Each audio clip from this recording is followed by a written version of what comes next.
welcome exceptional women to the Trailblazers Business Podcast for Women, your go-to spot to receive the real about being a boss.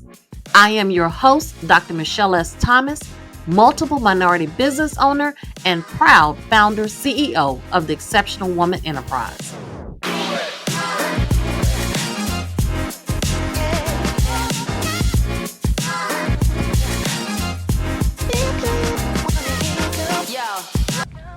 Each episode will give you valuable insights on building the confidence you need to succeed. Sit back, relax, and let's learn to be loud and proud about what we bring to this world of business. 3, 2, 1, yeah!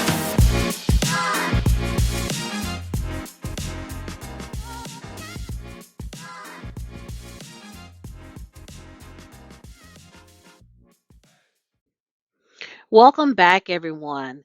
Today, I'd like to delve into a topic that is particularly important and often underrepresented: the unique balancing act that women entrepreneurs face when juggling business and their personal life. This is a challenge that women encounter in a distinct way, and it's crucial and critical that we understand the nuances of this delicate equilibrium. In the world of entrepreneurship, it is undeniable that both men and women face significant demands and responsibilities. Demands on building and managing a successful business is an arduous task, regardless of the gender. However, I would be remiss if I did not talk about how women entrepreneurs often find themselves within a situation where the balancing act is marked differently from that of their male counterparts. So let's dive in and explore why. The first thing that I want to point out is domestic responsibilities. Women have traditionally shouldered a significant portion of domestic responsibilities, and this persists to some degree even in modern times. Many women entrepreneurs find themselves managing household chores, childcare, and caregiving for elderly family members alongside running their business. This extra load can be mentally and physically exhausting, and it often leaves less time and energy for professional pursuits. I want to speak about my personal experience. I happened to be on the phone yesterday with my daughter in law, and she gave me such an amazing compliment, you guys. She said, "Mother in law, I just want to give you your flowers now to acknowledge all of the juggling that you're doing with taking care of your sister's responsibility." For those of you who do not know, my older sister had multiple strokes, and so now I am her primary caregiver.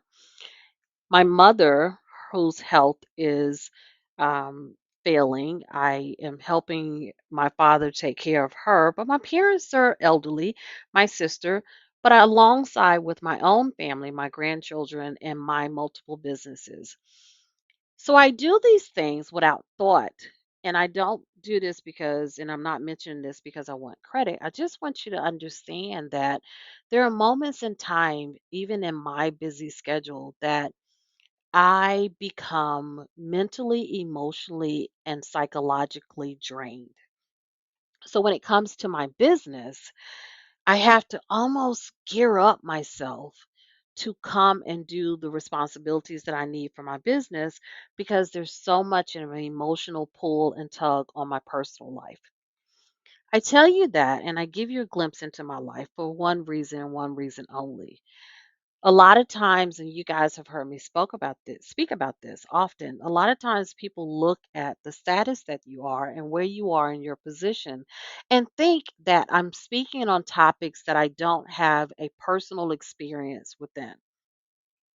But even to this day, before I recorded the podcast today, I spent 4.5 hours on the phone between Medicaid and Social Security, trying to take care and juggle that situation before I could even step into my business day, which means that my business day will be extended well into the night because there are things and responsibility that I have to my team, to my audience, to my businesses, and the people that rely on me, which then encroaches into my personal time and my time to kind of have some downtime. So, this portion and this episode is really passionate for me because I know what it feels like. And I want you to be able to hear a voice that understands what you're going through and where you are, and maybe be able to speak to people that may not hear from you, but businesses and my audience and other people, give them a different perspective of how much of um, how much this takes from you to be able to juggle this. So that was my, as y'all know, I'm always giving you my 2 cents from my little corner of Dr. Michelle S. Thomas life. So that was my 2 cents, but hopefully that helps. And if there are any business leaders or any partners or people that are listening right now, give some grace. Understand, don't think that women are just trying to get a platform for themselves to do the woe is me. Take a moment and step into our shoes and see maybe how we can change this and offer some more support in a different way within this business world. So, number two, I want to talk about societal expectations, kind of cleanly led into number two. There are still societal expectations that women should prioritize family and personal life over their careers.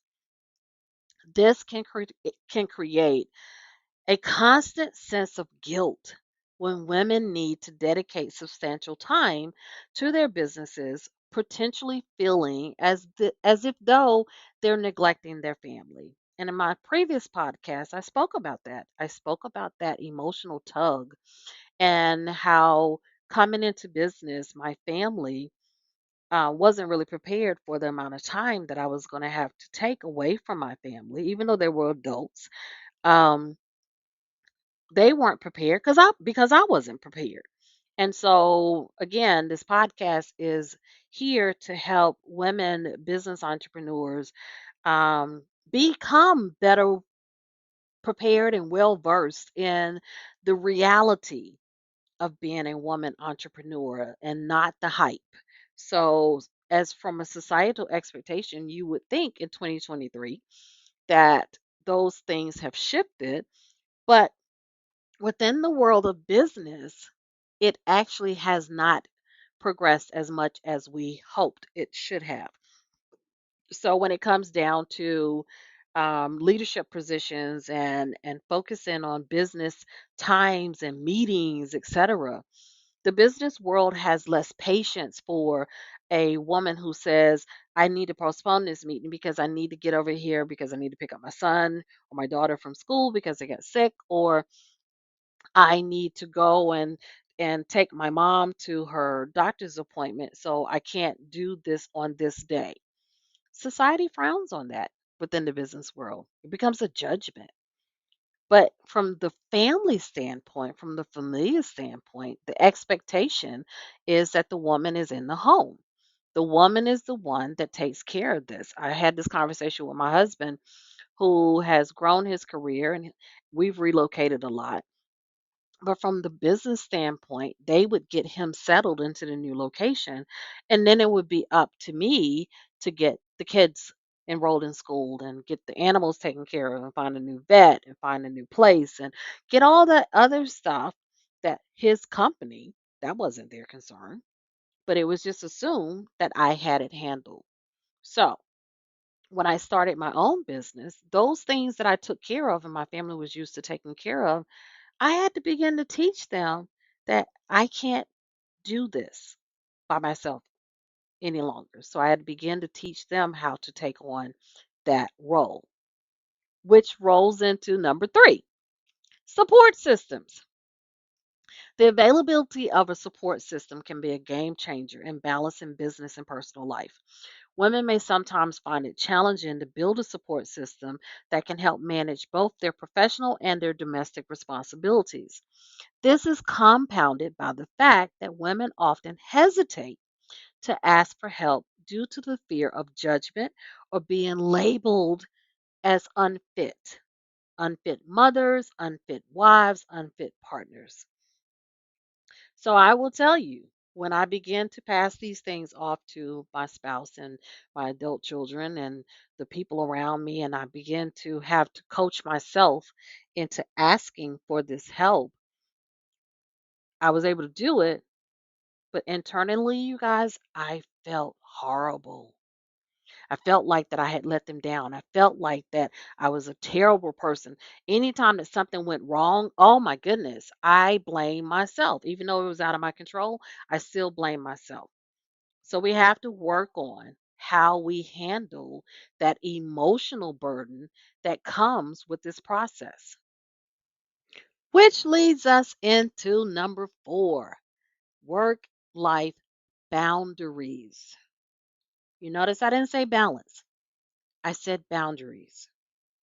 Maintaining boundaries between work and your personal life is essential for a healthy balance. Women entrepreneurs might find it difficult for us to set clear boundaries, especially if we work from home. The blurred lines between our business and our personal life can lead to additional stress and quick burnout. I just had a conversation with a friend of mine, and his business partner. He was talking about how they had to have kind of like a coaching session because her very nature is to say yes. And that a lot of us do that. A lot of us feel obligated, especially if what's being asked of us is within our wheelhouse of expertise. We tend to overextend ourselves. Saying no becomes difficult for us because it pulls on the heartstrings. It makes us feel like we're letting someone down. It plays in on that emotional um, anxiety, for lack of better terms, that tends to come to women or impact women a lot harder than it impacts our male counterpart. So then we find ourselves volunteering and taking on more than we actually can handle, which then adds more stress, more time, less balance because we're trying to do it all. So, how can we navigate this unique balancing act? The first thing I've already talked about is delegation. Delegation is a vital tool.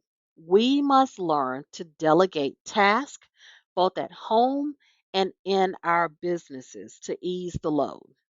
Now, this may involve hiring some help, involving family members in domestic responsibility, or outsourcing certain business tasks. Now, ladies, I know that there is at least 50% of y'all right now are sitting here going, first of all, I don't have any money to hire anybody. Second of all, my family is not that kind of family and they're not going to volunteer and I can't get them to do anything, et cetera, et cetera, et cetera. You know why I know that's what you're saying? Because I said the same thing.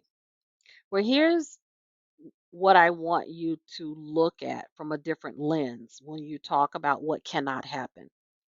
The first thing is really look at the expenses that you and where you're placing your dollars because the delegation of these simple tasks could be something very simple to you, a virtual assistant that doesn't cost you as much as hiring someone in full time. But here's the caveat, you guys, you control the time. So look at your finances.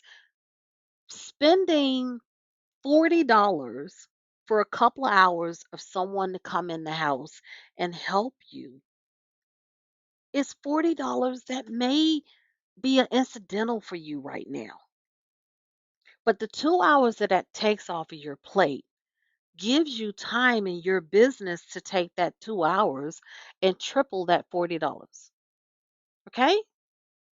The next thing that I want you to also um, make peace in, ladies, and I can say this, when you delegate, you have to delegate. What tends to happen with our partners, our spouses, our family, our children, when we do this delegation, what do? We become the helicopter people. We become the critics. We tell them how we would have done it. You can't do that. However, their way, their manner, their process of being able to do this because they're trying to help. Come on now, you're going to have to swallow that pride for a second. And you're going to have to be able to show acknowledgement and appreciation for their help, whether it's done exactly the way that you need it to be done. Amen? Okay. Number two, clear communication. This was my biggest struggle. Open and honest communication with our partners, our spouses, and family member is key. Setting clear expectations and boundaries can help reduce the guilt or pressure that we may feel. So here's how I would do communication. I would hold it in, hold it in, hold it in, and then erupt. Now, when everybody looked at me all confused, or my husband would say, "Well, I don't know what the problem is," then here's my response. You should already know. I said it before, but this is what I said. Nobody gets this done. Nobody helps me with this. Nobody wants to get the laundry done. No one takes on this. No one. That's not clear communication because I did not ask for what I needed. I just complained that I wasn't getting any support.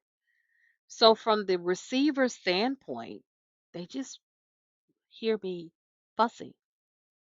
They don't understand that that's a request. My husband, who's very analytical, you guys, and his response to everything that used to just completely send me over the edge until I had to take a step back and do a self check on me. Dr. Michelle had to look in the mirror for herself. But his response to everything used to be, "Well, I didn't hear you ask me for anything." Oh my God. Back in the day, I would be like, "What?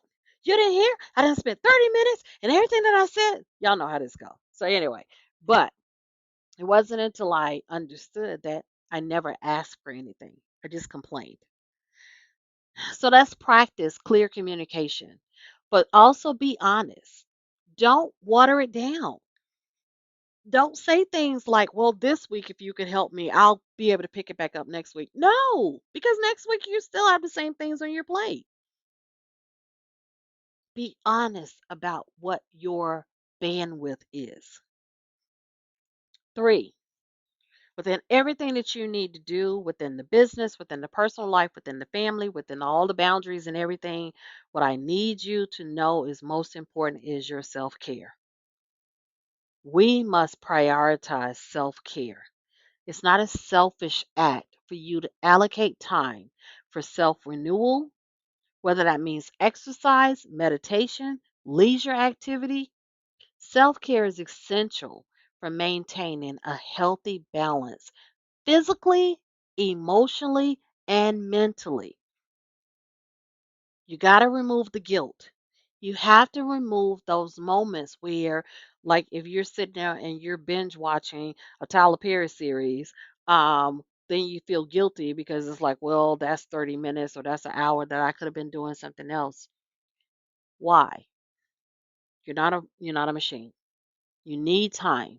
You need time to, and when I say binge watching and when I say these things, you need time to give your mind a break. Find something that doesn't take you on another mental journey because your business already is already doing that. Your personal life is already doing that. So give yourself a mental break. Find something to laugh about. Find something to escape out of your norm. Get your good girlfriends. And listen, lady, y'all know that's really hard, especially when we trying to be the dedicated wife, the mom, and everything.